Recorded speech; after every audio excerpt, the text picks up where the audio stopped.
Proclamação do Evangelho de nosso Senhor Jesus Cristo, segundo Mateus. Glória a vós, Senhor. Naquele tempo, o Espírito conduziu Jesus ao deserto para ser tentado pelo diabo. Jesus jejuou durante 40 dias e 40 noites, e depois disso teve fome.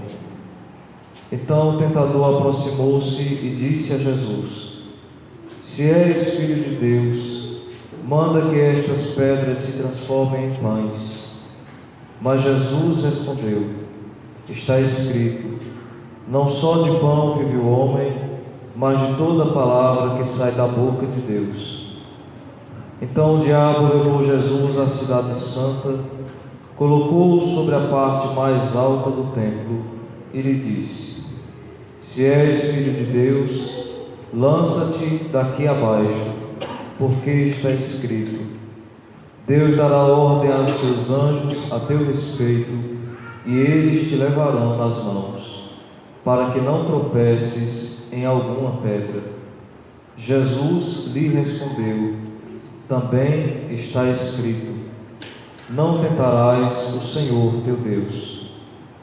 Novamente o diabo levou Jesus para um monte muito alto, mostrou-lhe todos os reinos do mundo e sua glória, e lhe disse: Eu te darei tudo isso, se te ajoelhares diante de mim para me adorar.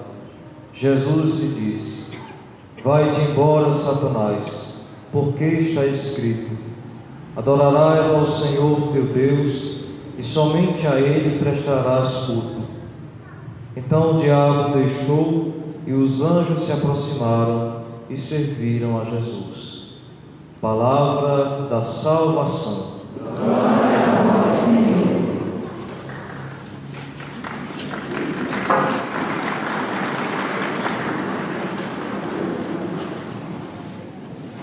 Caríssimo Padre Luciano, dileto povo de Deus, estamos iniciando mais um tempo quaresmal. Aliás, já iniciamos desde a quarta-feira de cinzas e vivemos hoje o primeiro domingo da quaresma. E a proposta da liturgia neste domingo da quaresma, que abre para nós o caminho quaresmal na esperança da Páscoa do Senhor, nos apresenta a antítese, nos apresenta a figura de dois homens. Um primeiro homem que está no jardim criado por Deus, no jardim do Éden, o qual nós lemos na primeira leitura, tirado do livro do Gênesis, Adão. E um segundo homem que está no deserto, do qual nós lemos no Evangelho segundo Mateus, Evangelho proposto para este ano litúrgico. Entretanto, a figura destes dois homens, o foco da liturgia e o foco da igreja, não é o primeiro homem. Se nós lemos na carta aos Romanos que o pecado entrou no mundo por um só homem, e por causa do pecado a morte atingiu a todos os homens, a igreja não quer nos ensinar que o pecado é maior do que a graça, porque a própria palavra de Deus nos diz que onde o pecado se fez presente, bem maior foi a presença da graça de Deus. Jesus, neste dia, nesta liturgia, é conduzido ao deserto pelo Espírito. Pelo Espírito. E justamente pelo Espírito que no relato anterior havia descido sobre ele no batismo, e do qual nós ouvimos a voz do Pai, que ele é o Filho bem-amado de Deus. E é no deserto que o diabo irá tentar, que o diabo irá colocar Jesus à prova para saber se de fato ele é o Filho de Deus.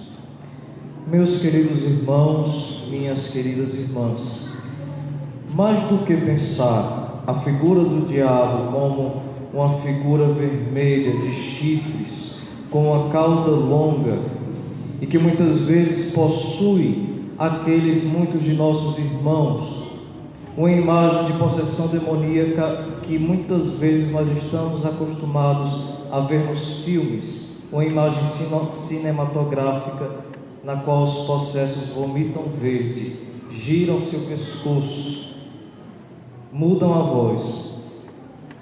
Nós devemos pensar o diabo também a partir do Evangelho, não somente como uma figura, mas nós devemos pensar o diabo muitas vezes como ações e situações diabólicas.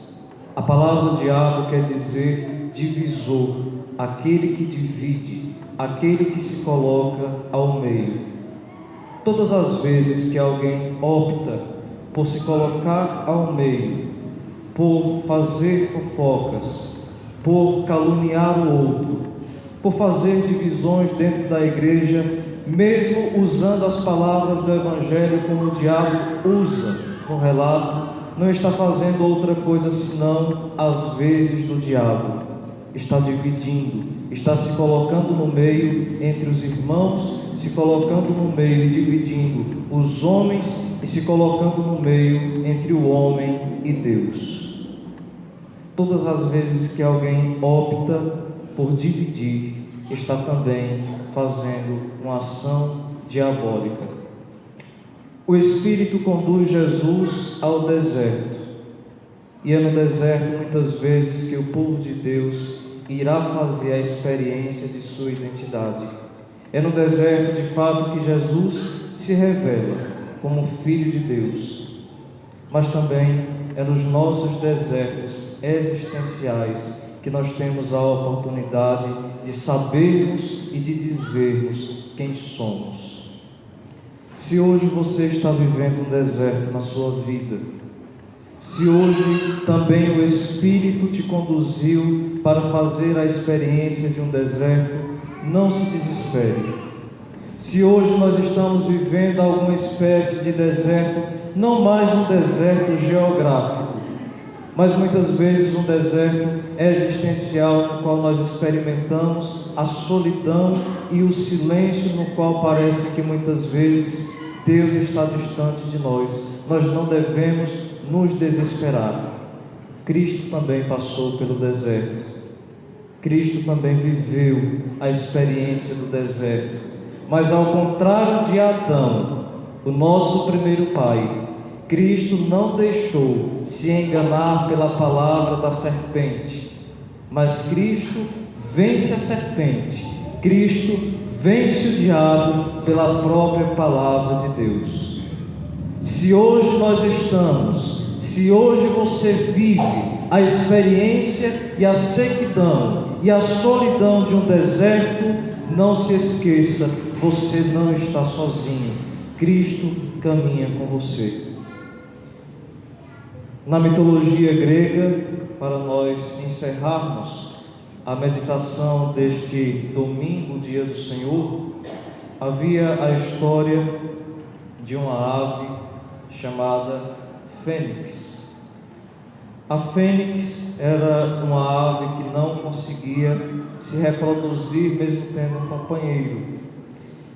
E chegava certa idade que a fênix, já envelhecida, percebia a necessidade de morrer. E morrendo, ela chegava a ser cinza, unicamente cinza. Mas esta ave não terminava a sua existência como cinza. Esta ave terminava a sua existência renascendo das cinzas. E renascia mais forte e mais bela.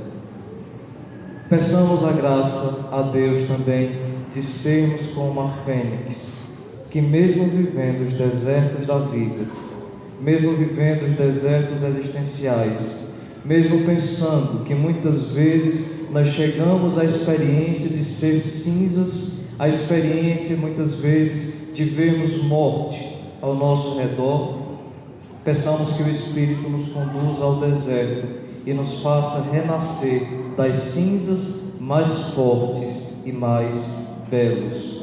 E como nos diz a palavra de Deus, neste dia, nós não fomos feitos para a morte, mas fomos feitos para a vida. Louvado seja nosso Senhor Jesus Cristo.